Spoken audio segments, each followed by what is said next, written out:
Okay, so you've decided to purchase yourself an FJ Cruiser. It's a great platform. I personally own one and I love it. You can use them for a variety of different things, from camping to overlanding to just simply off-roading the vehicle. They're great, they're reliable, and they are an awesome platform to start modifying if you do decide to go down that route. But in this video, what we're going to do is we're going to go over some of the common issues on the vehicle, some of the things you should look out for when buying, and what to expect when you do purchase one, and down the road maintenance and long-term ownership of these vehicles. They are just skyrocketing in value. They don't seem to be stopping either, so all the low mileage ones are just selling for way more than they were brand new.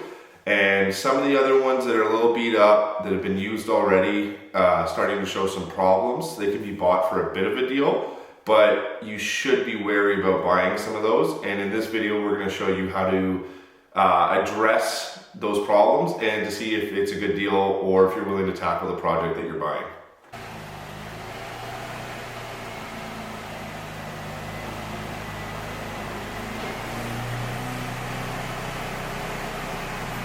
Okay guys, with that being said, we've pulled the truck into the garage. It's a bit of change of scenery. If you've watched my older videos, I've recently bought a new house and I have my own garage. I'm no longer doing stuff out of my parents' garage, which is a big bonus.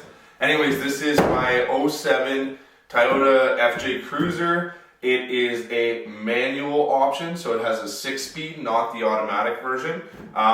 They're kind of rare to find because they were the lowest of the trim levels, coming in at base. So not too many of these were purchased, and if you can find one, they're great vehicles if you love a standard vehicle, as I do. They're really fun to drive, and there is some slightly different configurations inside it being a manual versus an automatic, and we'll go over those as well. But let's dive into the common issues that cover all the 07 to 09, even some of the 09 to 14 FJ Cruisers, and I'll show you what those are right now.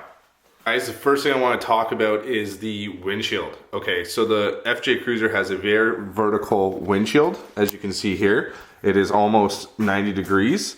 And with this being said, one of the biggest things to look out for when buying a used FJ, and almost all used FJs are going to have this problem, so it's not a huge deal, is rock chips. You want to find and see if there's any rock chips in the glass that haven't been sealed already or that are going to become a problem. One way to tell that the windshield has been replaced is this top trim mold. This trim mold has to come out when replacing the windshield, and a lot of the times body shops will cheap out, or sorry, not body shops, auto glass shops will cheap out and they won't put that new piece on, or they'll try and get it off and dent it or scratch it. Or you'll have little issues like this. This is an aftermarket windshield and it is laminating on the glass right there. So that's one thing to look out for. You can expect to probably replace your windshield down the road in ownership. So with that being said, that's one thing that you can look out for and expect to change if that's going to bother you. I mean, it's just something that happens with these vehicles. All right, the next two, and they're fairly common and not huge issues, but they're definitely something you want to look at before buying, is the wheel bearings in the FJ Cruiser. And the second thing is the CV shafts. We'll get into the CV shafts after, but I want to talk about the wheel bearings real quick because they don't seem to fail like a traditional wheel bearing would, making a lot of noise or showing a howling symptom or something. They do that, but there's a lot of times where they're pretty silent and they just have a lot of play in them. This can lead to a lot of bigger problems and a lot of abuse on other components on the truck that if you don't address fairly quickly, you're going to end up replacing a lot more than you had to originally. So when looking for one used, definitely lift the truck up or get a mechanic to inspect it. Check for play. Even if you don't hear it while driving, doing a test drive, definitely look at them, test them. If the customer will let you, if the owner will let you take off the wheel, do a good inspection, do your due diligence, and if they pass, you can expect to replace them every 100,000 kilometers, or if you're in the States, miles. But the thing here is you want to understand that if you throw on a bigger set of tires, if you're doing off-roading, if you're going overlanding, whatever the case may be, anything past general highway use, you can expect them to probably need to be done at, you know, like I said, every 100,000 kilometers. You know, some of them are lucky and they don't seem to have this problem. I don't know if this is an 07, 09 issue specifically, but that's definitely something to look for. The next would be the CVs. The CVs, you see a lot of people, they get rips in the boots from off-roading, and you know what, they take the CV out, they think it's done, they throw it out, they throw in a set of cheap CVs that are just garbage. If you don't spend the money on a decent set of quality CV shafts, you can expect them to fail fairly quickly, especially with bigger tires, especially with off-roading, any sort of extended use or abuse. You can expect them to fail. What I would recommend is if your CV shaft has a rip in the boot, try and get the replacement kit from Toyota. It's not a hard process to do. It's something you could tackle yourself and replace the boots. Pack the grease back in there. Keep the OEM ones as long as you can, or if you have the money, shell out for quality OEM ones or a quality aftermarket one. Don't go cheap, because you know what, if you're on the trail, if you're, you know, doing some camping or something, the last thing you're going to want to worry about is a snap CV shaft just flying around in your truck. Right. Another common problem, staying with the front end, this goes for the rear end as well, is brake calipers. This is specific to the 07 to the 09 models. They, for whatever reason, tend to have issues locking up, seizing up, or, you know, poor maintenance from the person before you. Just check them. Make sure that when you hit the brakes hard, the truck isn't pulling to one side or the other. They're not locking up. There's no score marks. There's no extended wear marks on the brake rotors themselves. But I've had to replace all 4 of my calipers, and it's just something that I had to do, and they can be costly if you go down the OEM route. Or, you know, if you want to, if you're going to lift the truck, if you're going to put bigger tires, think about going aftermarket, because there does seem to just be an issue with those 07 to 09s. I know you can buy a kit to convert them to the 4Runner. It's a little bit thicker of a disc and it's a different caliper. If you're gonna be hauling, towing, off-roading, that's definitely something to look into. If you're gonna replace them anyways, don't go back to the same ones. You're gonna have the same issue. Believe me on that one, I bit the bullet.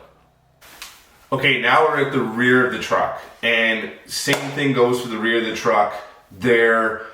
The 07 to 09 models seem to have some weird sound or play or banging, or, you know, people report all different sorts of stuff in the rear differential.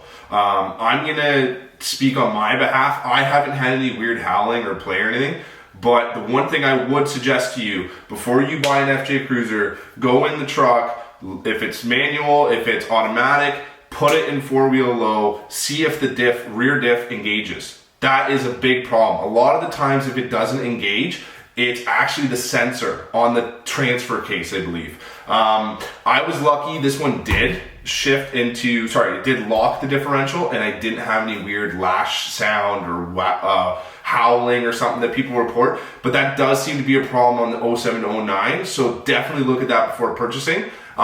With the rear, there's not too many issues. One thing I will say is if you are gonna go lifted, off-roading, if you're gonna go camping, if you're gonna do some more extended or hard core use, replace your lower links. They seem to fold indefinitely. And everyone who owns an FJ Cruiser and has ever slid on a rock or anything, their lower link is just bent. And what I mean by that, that is the link that connects the rear axle to the actual body of the truck, and it is the lower one. This is a 4-link setup, so there's 2 up top, up higher, they're shorter, and then the longer ones in the rear. Definitely look into replacing those. If you're using it for normal highway use, don't worry about it. It's not a problem.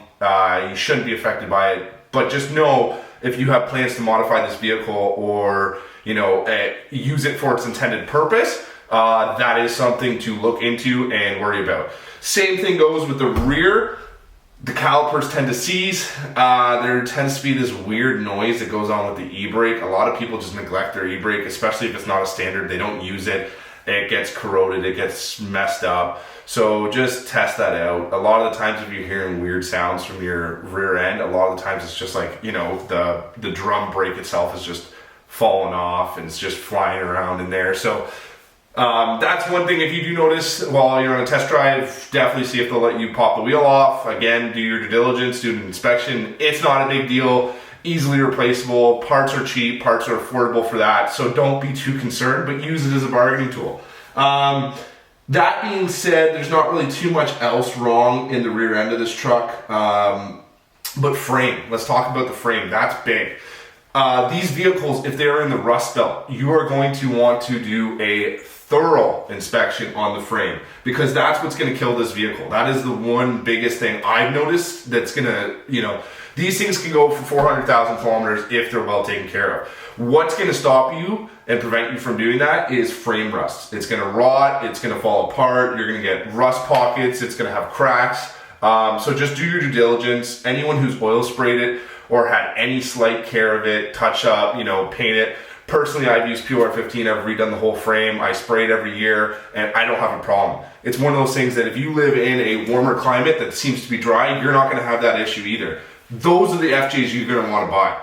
The ones with the rotted frames, I don't care how good of a deal it is, stay away from it. You are not gonna have a long life in the vehicle. It is only gonna get worse. Rust's one of those things when it starts, you can't really fix. It's only one of those things you can prevent.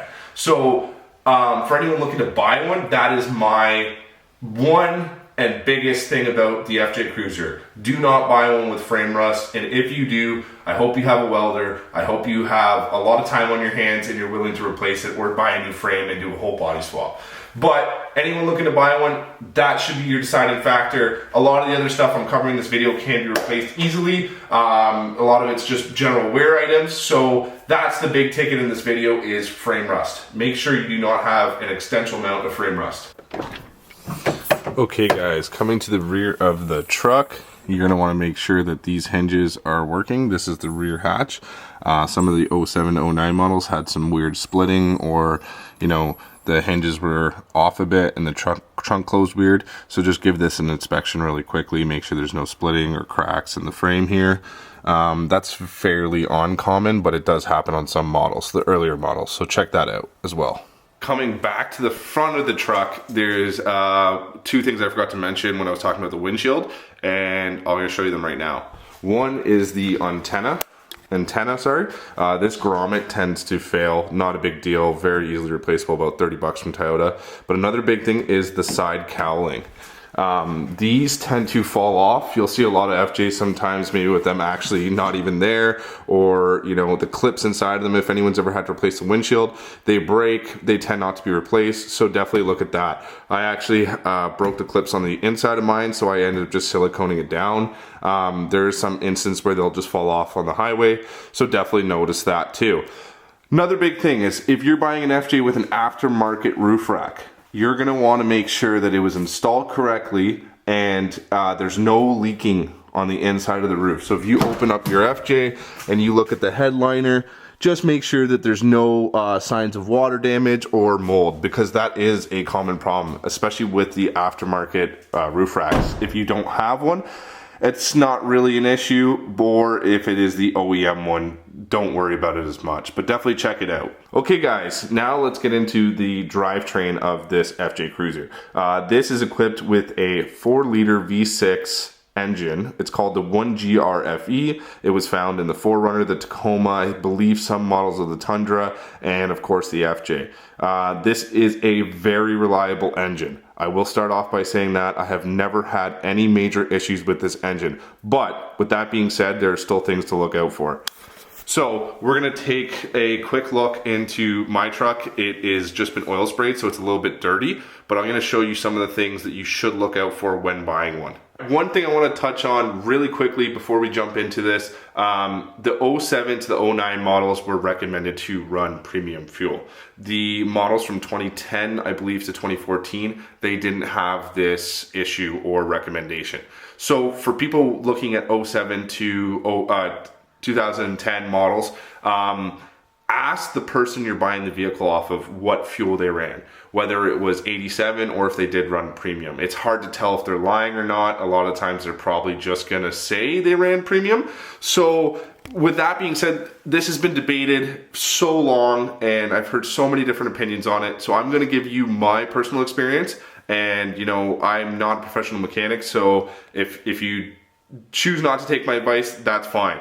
I personally run premium fuel in this, and the reason why is because I had issues with knock sensors. So running down that chain, I've determined that it was from running a lower grade fuel, which retarded the timing. And you know, with my 35s and 6-inch lift, it's a lot to ask out of the truck. And you're also losing a bit of power too. So if you do run 87 octane, try and throw in some premium fuel once in a while.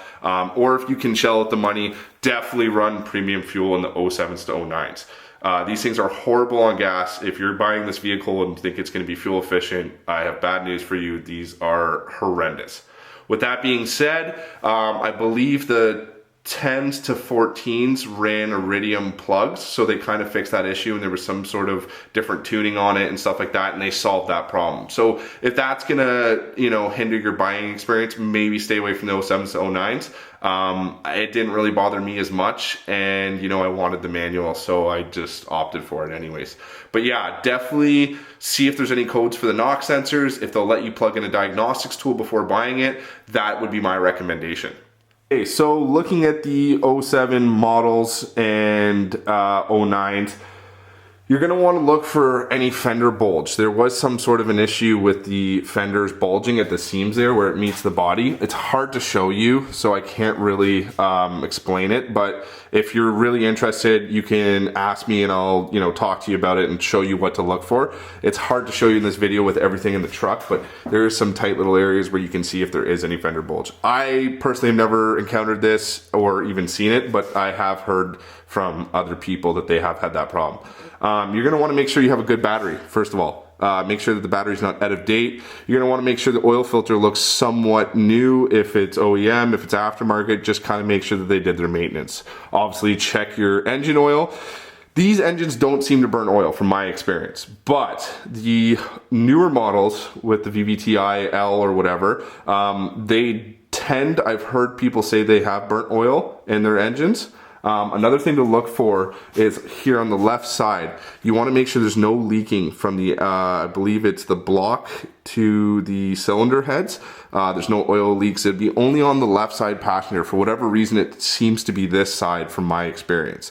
You're gonna wanna check your coolant, your fluids, you know, just kind of do an overall examination as you would any car to make sure that it hasn't been abused or neglected, right? That's gonna be a big thing. But with these models specifically, it's the fender bulge. Check for any rust, anything like that. Also, another thing to note is look at the firewall. See if there's any rodent damage. See if there's rodents been peeling away any of the insulation, anything like that, because that can be an issue. Also, if there's an aftermarket air filter, make sure it's a sealed unit if they were off-roading. Toyota's does come with, like, you know, their stock's kind of a snorkel, it goes vents out into the fender. So just make sure you check the quality of the air filter. It's not filled with crap or sand or whatever. Any signs of water would be a good issue. Other than that, there's not too much wrong with the engine. Obviously, there's different, you know, particular issues with certain vehicles or, you know, neglect of use. Make sure that it's not too noisy, make sure it's not burning oil, do your due diligence there, but there's not too many known problems other than idler pulleys. They tend to need to be replaced. Anyone off-road sees water, so definitely expect to do an idler pulley if it's making noise. But these are common issues on a lot of vehicles. Nothing too out of the major. You're gonna have a pretty reliable engine, and like I said, you could see 300, 400,000 kilometers depending on the care and the maintenance that went into the vehicle. So keep that in mind. Okay, let's talk about these side mirrors really quickly. These bulbs tend to go out, and they're kind of a pain to replace. You do have to pop the glass off. I know my truck's really dirty, I apologize. But you have to pop the glass off and it can break sometimes. It's not a big deal. They don't really do much anyways. They're just marker lights. So, you know, that's something to look for. Turn on the lights when you buy the vehicle. Make sure the AC works. Make sure the heat works. Go through the, you know, everything that's, you know, going to be used in the truck. Make sure it's still operational. That's one thing to note, very small issue. Okay, now we're into the actual vehicle itself. One thing I would suggest, if the owner will let you, pop off this trim cover. Okay, that's going to let you know if you see any signs of water, rust, anything like that. It's probably a good indication the vehicle has been off-roaded and water has gotten into the actual underneath the floorboard. There is no carpet in the FJ. It is all plastic. They come with, I think they came with carpet mats, but yeah, it's very easy to clean and maintain. Obviously check the seats, the bolstering. That's a big issue, is the side bolstering on the driver's seat seems to get ripped, and then obviously the foam starts to deteriorate. So just double check that.